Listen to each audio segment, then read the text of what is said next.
Hace unas semanas atrás se había estado compartiendo la carta a los colosenses que el apóstol Pablo había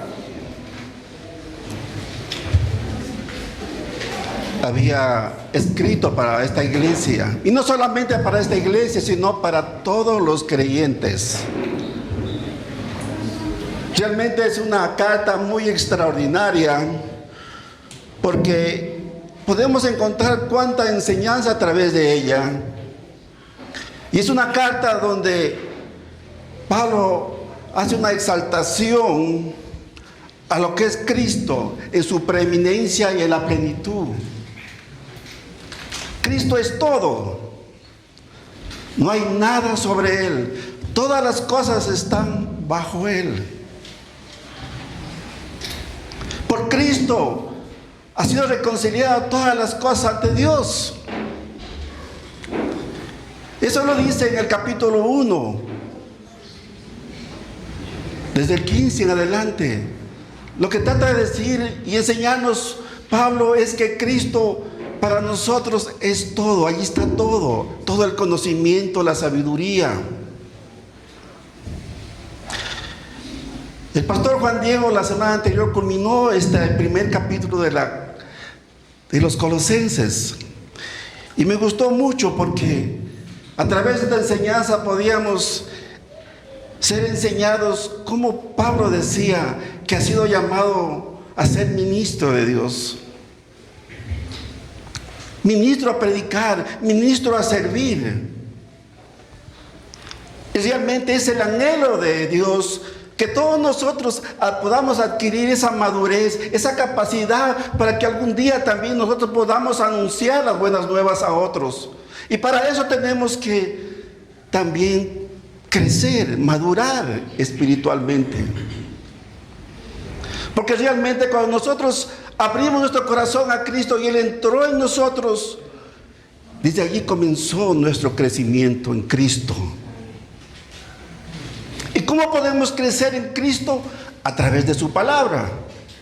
No hay otra manera, no hay otra forma que podamos nosotros crecer y madurar para que algún día también nosotros podamos predicar a otras personas. Y en el versículo 1, en los dos últimos versículos, en el 28 y 29, dice así: a quien anunciamos amonestando a todo hombre y enseñando a todo hombre en toda sabiduría, a fin de presentar perfecto en Cristo Jesús a todo hombre. Es por eso que Pablo quiere que nosotros podamos crecer, podamos madurar, para lo que dice esta palabra, para que anunciemos, para que amonestemos. Tenemos que ser instruidos por la palabra de Dios. Y no es fácil, querida iglesia. No es fácil crecer, no es fácil madurar, porque tenemos que dejar muchas cosas que aún nos faltan. Pero me gusta lo que dice el último versículo del capítulo 1. El 29 dice: para lo cual también trabajo luchando según la potencia de Él, la cual actúa poderosamente en mí. Y a veces uno puede decir: es que yo no puedo hablar, yo no puedo enseñar. Querida iglesia, no es en nuestras fuerzas, es en la potencia de Dios. En Él sí podemos, en Él sí avanzamos. Humanamente nosotros no podemos avanzar, no podemos crecer. Pero en sus fuerzas sí podemos, en su sabiduría sí podemos. Y es el propósito, que todos nosotros vayamos creciendo, madurando. Por eso Dios nos puso aquí. Es verdad, nosotros creemos en el Evangelio, creemos en todo lo que hizo Jesús en la cruz. Él murió por nosotros. Él nos perdonó todos los pecados. Toda esta obra, todo ese sacrificio es completo. No necesitamos más hacer para ser salvos.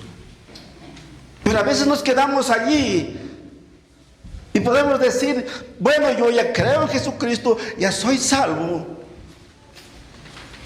Pero ¿cuál es la voluntad de Dios? Que vayamos creciendo, que crezcamos, que maduremos, que nos afirmemos.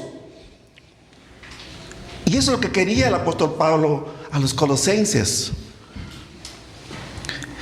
Yo quiero compartir con ustedes el capítulo 2, en los versículos del 1 al 7, porque realmente a través de esta enseñanza podemos ver cómo podemos alcanzar esa madurez, que es nuestro anhelo y es el anhelo de Dios.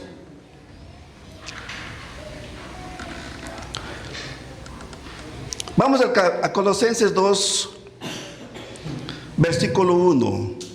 Dice así: porque quiero que sepáis cuán grande lucha sostengo por vosotros y por los que están en la Odisea y por todos los que nunca han visto mi rostro. Pablo estaba muy preocupado por esta iglesia, por los colosenses. Pero aquí hay algo más. Dice, cuán grande lucha sostengo por vosotros y por todos los que están en la Odisea y por todos los que nunca han visto mi rostro. En este momento Pablo se encuentra en una cárcel en Roma, custodiado por soldados día y noche. Pero en esas circunstancias Pablo abre su corazón y envía esta carta a los colosenses para expresar la gran preocupación que él tenía por ellos. Él quería que esta iglesia, y no solamente esta iglesia, sino los de la Laodicea, era una iglesia que estaba muy cercana a donde estaba la iglesia de Colosas. Porque en este sector de Asia Menor se encontraban más iglesias. Pero y a veces podemos preguntarnos, ¿cómo es que Pablo se preocupa por esta iglesia de Colosas que él no la fundó? Porque él no la fundó. El que la fundó fue Epafras. Y él dice, estoy muy preocupado. Él dice, quiero que sepáis cuán grande lucha sostengo por vosotros. Y cuando dice cuán grande lucha, es una tremenda preocupación. ¿Pero por qué? ¿Por qué estaba tan preocupado? Bueno, Pablo era muy celoso en la palabra de Dios. En ese tiempo habían llegado a ese lugar falsos maestros que habían venido con herejías falsas, con nuevas filosofías. Y era un peligro que acechaba a la iglesia. Esta iglesia había sido evangelizada por Epafras. Habían creído en Jesucristo, pero estaban siendo expuestos a declinar su fe, porque estos falsos maestros traían otras doctrinas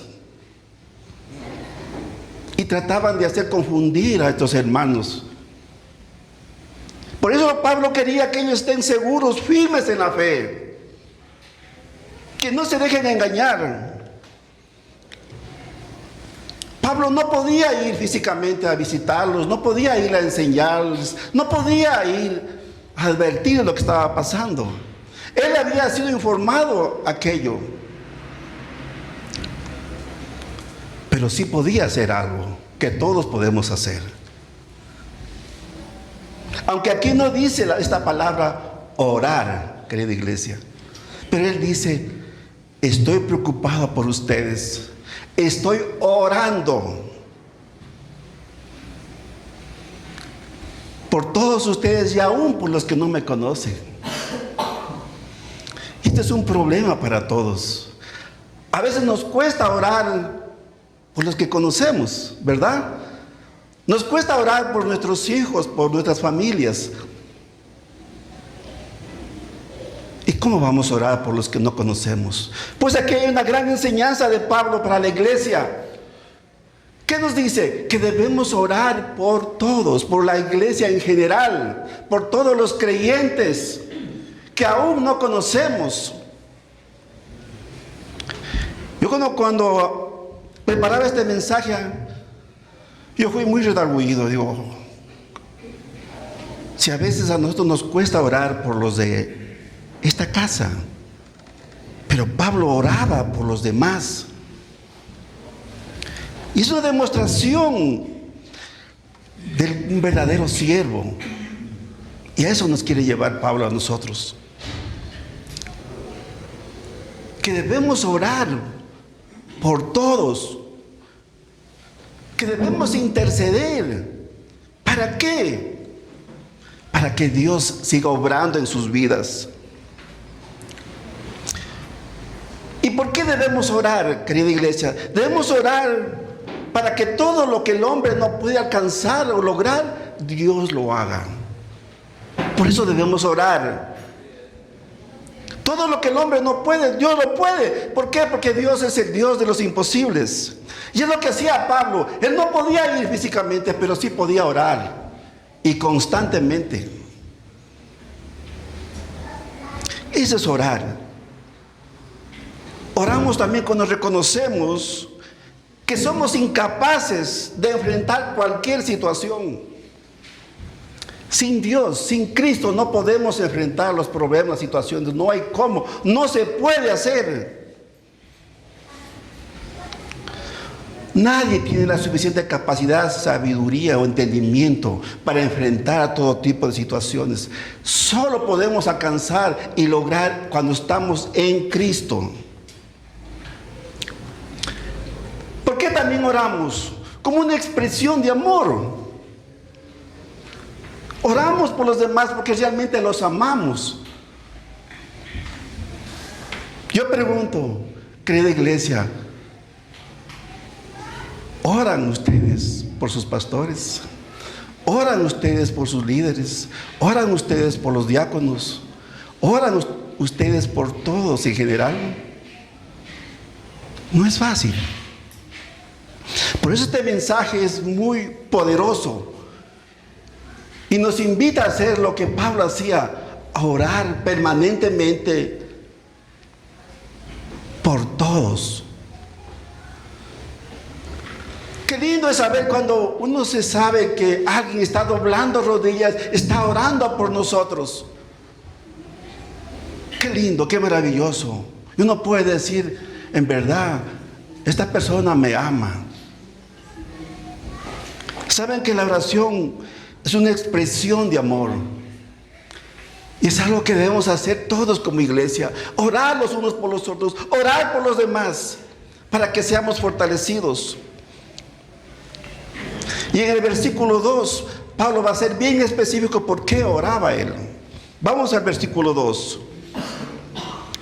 Dice, para que sean consolados sus corazones, unidos en amor hasta alcanzar todas las riquezas de pleno entendimiento, a fin de conocer el ministerio de Dios, el Padre y de Cristo. 4 cosas esenciales nombra aquí el apóstol Pablo. Primero dice, para que sean consolados sus corazones. Segundo, unidos en amor. Tercero, hasta alcanzar todas las riquezas de pleno entendimiento. Y cuarto, a fin de conocer el misterio de Dios, el Padre y de Cristo. Y Pablo empieza así orando primeramente. Dice, para que ustedes, colosenses, sean consolados en sus corazones. ¿Y qué es esto? Cuando Pablo dice que sean consolados en sus corazones, lo que está diciendo es que Dios, que Cristo los fortalezca para que puedan enfrentar toda situación. Consolar es ser capacitados para que sean fortalecidos y puedan enfrentar toda situación difícil. Es prepararlo para salir adelante. Pablo se había enterado de que los colosenses estaban enfrentando muchas situaciones difíciles. Había sido informado. Pensamos que fue Pablo mismo el que le informó todo aquello que estaba pasando. Y el corazón de Pablo es que ellos sean fortalecidos, que no sean engañados, porque estos falsos maestros estaban allí como una lacra, como un cáncer. Imagínense, en ese tiempo ya habían. Hoy en nuestro tiempo hay más. Y tenemos que estar preparados como iglesia. Y la única manera de estar preparados es a través del conocimiento de la palabra de Dios, para que nadie nos engañe. Y es lo que pedía Pablo, y oraba por ellos, para que sean fortalecidos. Nosotros también actualmente en este tiempo estamos enfrentando situaciones. Yo creo que toda la iglesia tiene problemas. No sé, problemas familiares, problemas de salud, problemas económicos, y necesitamos orar, necesitamos que otros oren. Nosotros como pastor necesitamos que ustedes oren por nosotros, que nos sostengan, que nos dé sabiduría, nos dé humildad. Necesitamos de ustedes, querida iglesia. Es una responsabilidad de todo creyente, que siempre debemos orar. Y cuando dice sean fortalecidos sus corazones, no está hablando de los sentimientos o emociones, está hablando del hombre interior. Que sean fuertes, que no se desanimen. En Efesios 3, versículo 14 y 16, mira lo que dice Pablo. Por esta causa doblo mis rodillas ante el Padre de nuestro Señor Jesucristo, de quien toma nombre toda familia en los cielos y en la tierra, para que os dé, conforme a las riquezas de su gloria, el ser fortalecidos con poder en el hombre interior por su espíritu. Por eso doblaba Pablo rodilla. Por eso debemos doblar nuestras rodillas, para que Dios nos fortalezca, para que los demás hermanos se fortalezcan, para que los demás hermanos crezcan espiritualmente. Eso debe ser nuestro trabajo. ¿Y por qué debemos orar? Porque realmente estamos luchando constantemente todos los días. Y no es una lucha física, es una lucha espiritual. Querida iglesia, nosotros luchamos contra potestades y principados. El enemigo es invisible. El enemigo trata de sacarnos de los caminos del Señor. Por eso debemos aferrarnos a Cristo. Y debemos creer en todo lo que hizo Cristo, que en Cristo estamos seguros, en Cristo estamos completos. Y en segundo lugar, Pablo dice unidos en amor.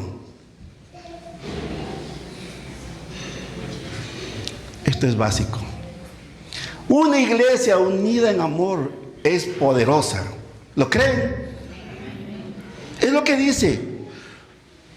Estén juntos, oren los unos por los otros, ayúdense, preocúpense. Miren lo que dice en Juan 13, del 34 al 35. Dice, un mandamiento nuevo os doy, que os améis unos a otros como yo os he amado, que también os améis unos a otros. En esto conocerán todos que sois mis discípulos, si tuvieras amor los unos por los otros. Lo que caracteriza a una iglesia cristiana es el amor. Y no es fácil amar a todos. Es bueno leer la palabra de Dios. Es bueno instruirse, claro que sí. Pero también debemos aprender a amar, soportar. Y para amar debemos de perdonar. Porque en todas las iglesias hay personas bien difíciles y complicadas. No es fácil compartir. Pero la palabra de Dios nos dice que debemos amarnos los unos a los otros.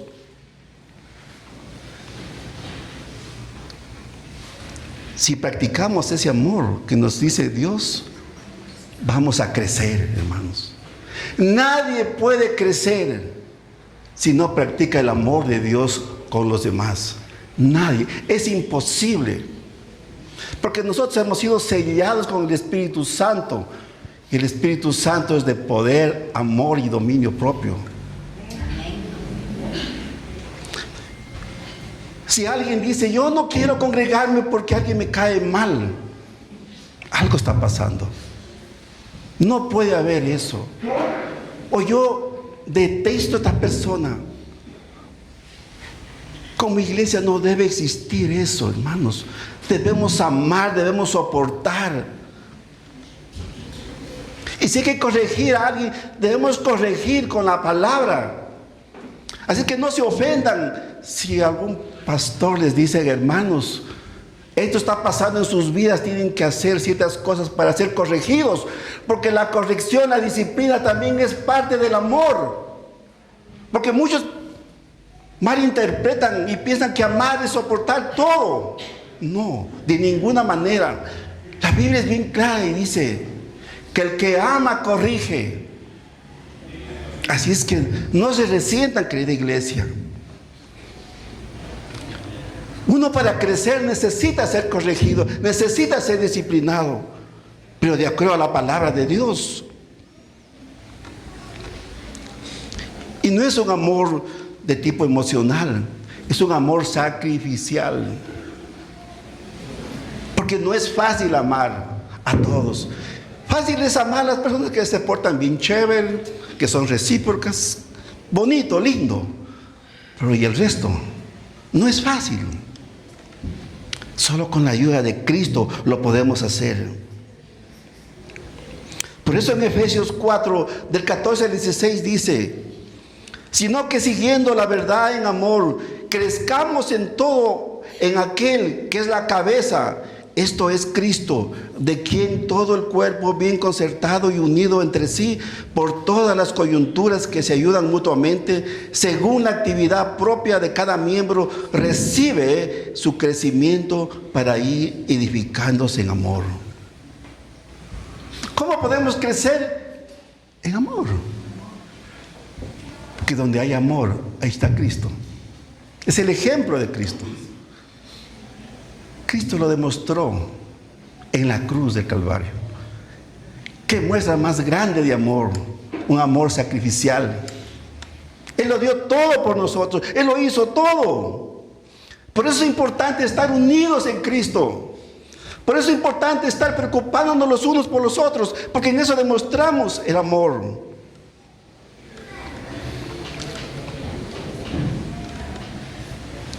Lo que nos debe unir a nosotros es el amor, es el vínculo del amor. En tercer lugar, Pablo dice, para que alcancen todas las riquezas de pleno entendimiento. Es el anhelo de Pablo. Quería que los colosenses entiendan, tengan bien claro lo que hizo Jesús en la cruz, lo que Él padeció, todo ese sacrificio, todo ese dolor que tuvo que pasar por nosotros. No basta solo con creer, tienen que entender lo que Él hizo por amor por nosotros. Él cargó el peso de todos nuestros pecados en la cruz. El Padre descargó toda la ira sobre Él. Debemos entender. Por eso dice, para que entiendan, para que alcancen todas las riquezas de pleno entendimiento. Y además, para que entendamos qué debemos hacer en momentos difíciles y críticos. Y en cuarto lugar dice, a fin de conocer el misterio de Dios y de Cristo. ¿Cuál es el misterio? Ya Juan Diego la vez pasada lo explicaba. El misterio es el Evangelio de Cristo. Es el misterio. Y saben, no todos pueden creer en este Evangelio. Para algunos todavía este misterio está escondido, porque no quieren entender, no quieren creer, todavía están ciegos y están sordos. Pero para nosotros ya ha sido revelado. Y eso era el misterio de Dios y de Cristo. Ahora nosotros lo entendemos completamente. ¿Por qué? Porque ya Cristo vive en nosotros. El Espíritu de Dios está en nosotros. El misterio de Cristo en vosotros es la esperanza de gloria. que tenemos en Él.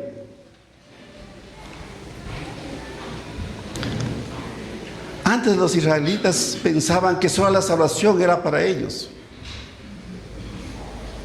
No entendían que Cristo venía por todos a salvar a través de su evangelio.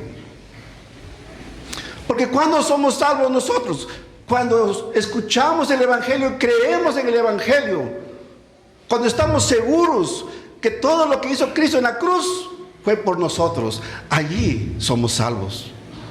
Y la palabra de Dios dice: por haber creído, fuiste sellados con el Espíritu Santo. Así somos salvos, por la fe. Versículo 3. ¿En quién están escondidos todos los tesoros de la sabiduría y del conocimiento? En Cristo está todo lo que necesitamos conocer, todo lo que necesitamos saber. Todos los secretos están allí. Ninguna otra ciencia, ninguna otra sabiduría humana puede conocer a Dios. Nosotros conocemos a Dios, podemos conocer el misterio de Dios porque creemos en Él, porque somos salvos por su gracia, porque Él ha entrado a nosotros, su Espíritu vive en nosotros y Él nos muestra, nos revela la grandeza de Cristo. Por Él entendemos ahora, por Él podemos conocer muchas cosas. Y es lo que dice: ¿en quién están escondidos todos los tesoros de la sabiduría y el conocimiento? Nadie puede conocer a Dios si no permite que Cristo entre en su corazón. Nadie puede ser el más sabio, el más entendido. Obviamente, a través de la palabra de Dios, nosotros podemos adquirir todo el conocimiento y la sabiduría que todos necesitamos en la vida. Necesitamos sabiduría para tomar buenas decisiones. Necesitamos del conocimiento para que nadie nos engañe. Necesitamos creer en Cristo verdaderamente y no dudar de nada. Necesitamos discernimiento, querida iglesia. Cuando uno adquiere una madurez, podemos discernir entre el bien y el mal, lo que es de Dios y no es de Dios, lo que es del hombre. Porque muchas personas hablan de parte del hombre mismo. Peor de los casos, algunos hablan de parte del diablo.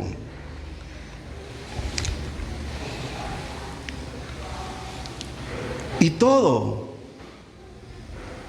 está escondido. Todos esos tesoros de conocimiento y sabiduría está escondido en Cristo. Pero para eso tenemos que escudriñar las Escrituras. No solamente leer de pasada, tenemos que profundizarnos. Tenemos que entender. Tenemos que buscar medios para apoyarnos. Con un diccionario, con un comentario bíblico, con una concordancia, con algunas versiones. De esta manera podemos entender lo que Dios está hablando a cada uno de nosotros. Porque a través de su palabra Dios nos habla.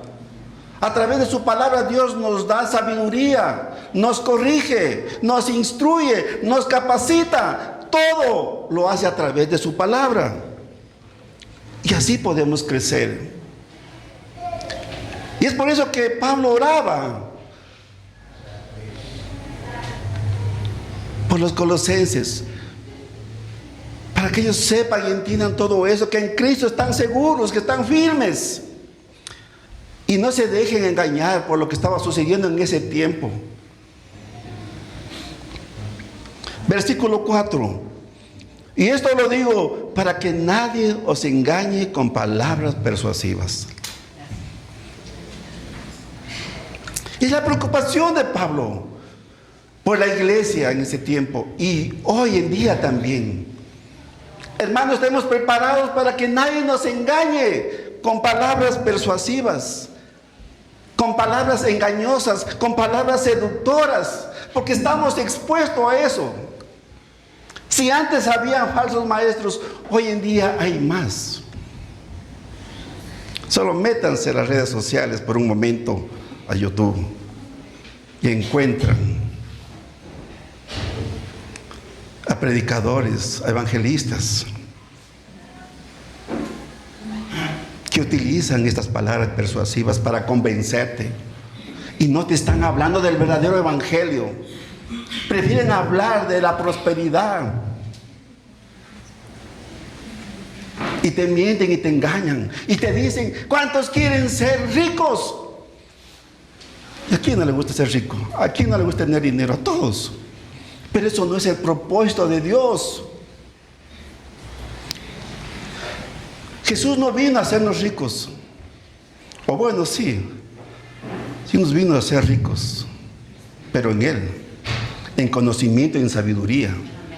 En eso sí. Él no vino a solucionar nuestros problemas, Él vino a salvarnos del lago de fuego, porque sin Él todos estamos expuestos al lago del fuego. Y para eso tenemos que nosotros también prepararnos, llegar a un entendimiento donde nos permita poder predicar y enseñar a otros. El creyente tiene que estar preparado para enfrentar toda situación y que nadie nos engañe.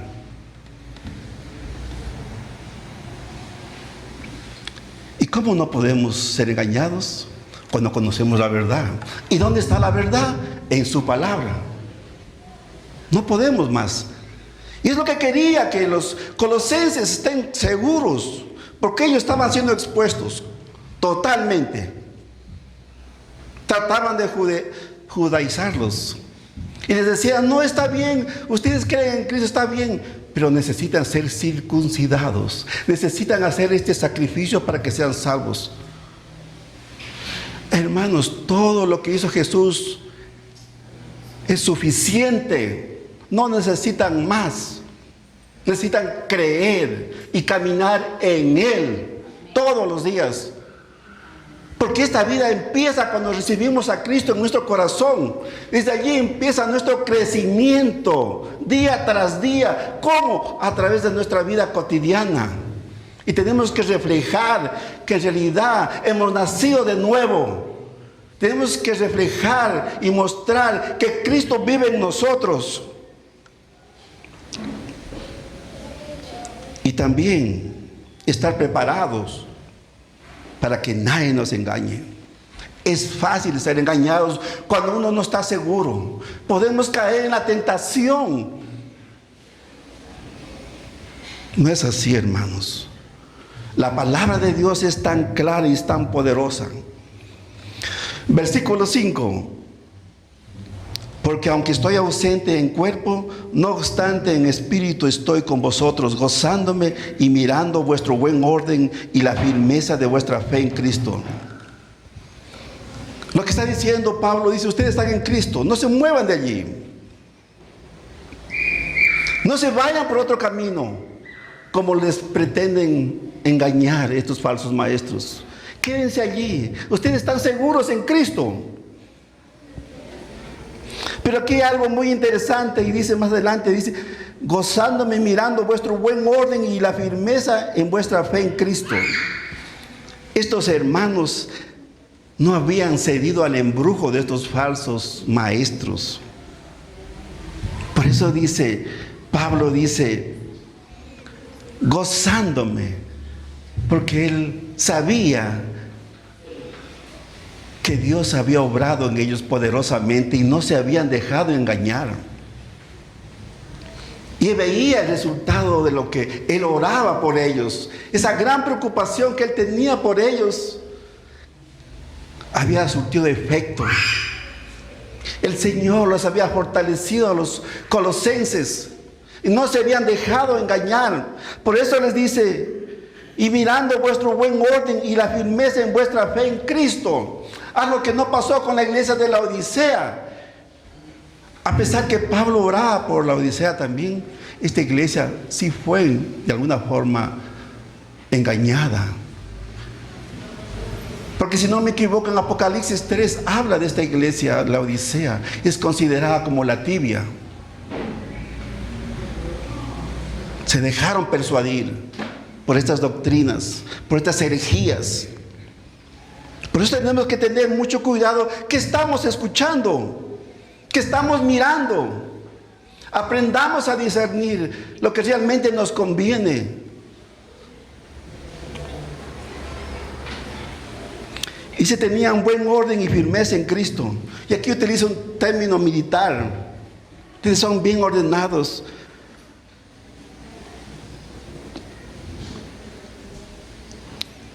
Y qué lindo, ¿no? Y esta es una característica de una iglesia madura. Es una característica de una iglesia que está creciendo cuando tiene orden, cuando tiene disciplina, cuando tiene firmeza. Es una característica de, en verdad, la iglesia está creciendo.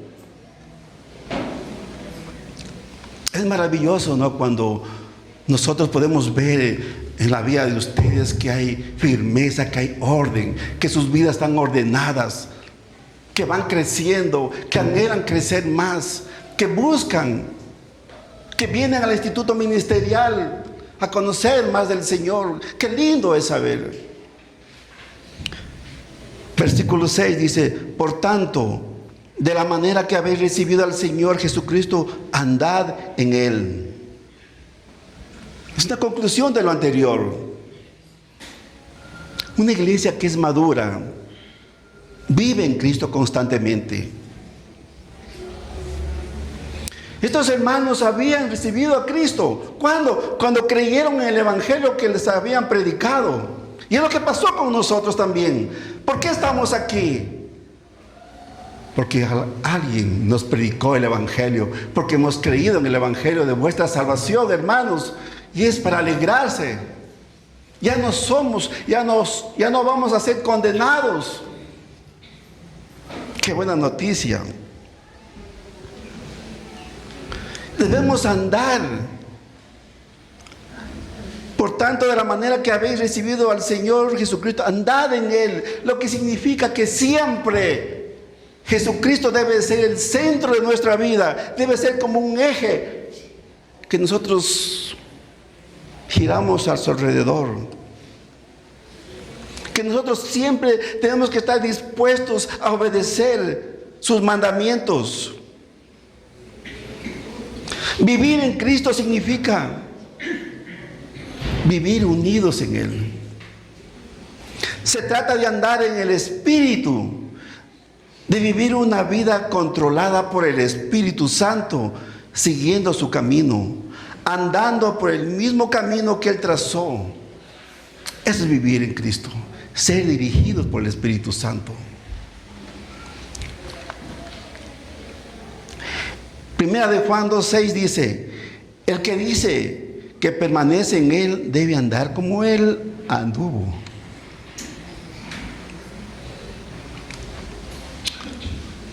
Cuando crecemos, cuando maduramos en Cristo, andamos en el Espíritu. Versículo 7: arraigados y solidificados en Él y confirmados en la fe, así como habéis sido enseñados, abundando en acciones de gracia. Aquí Pablo toma dos metáforas. Primeramente dice arraigados y solidificados. La primera metáfora habla de la agricultura y la segunda habla de la arquitectura. Y es como dice que cómo debemos andar nosotros. Cuando dice arraigados, quiere decir que tengamos raíces profundas. ¿En quién? En Cristo Jesús. Que debemos crecer constantemente en Él. Y cuando hablo de esta metáfora, Cristo es la tierra y nosotros somos la planta o los árboles. Un árbol sembrado en buena tierra, ¿qué da? Buenos frutos. Y crece y es grande. ¿Por qué crece y es grande y da buenos frutos? Porque recibe todos los nutrientes que tiene la tierra. Así somos nosotros. Si crecemos en Cristo es porque recibimos todo de Cristo. Él nos permite crecer con su sabiduría, con su amor. Con todo lo que tiene Él podemos crecer nosotros y madurar y dar buenos frutos. Por eso Pablo toma esta metáfora. Así debemos vivir nosotros con Él, arraigados, con raíces profundas, que nadie nos mueva. Y sobreedificados en Él. Y aquí toma otra metáfora que es la arquitectura. Estamos cimentados en Él.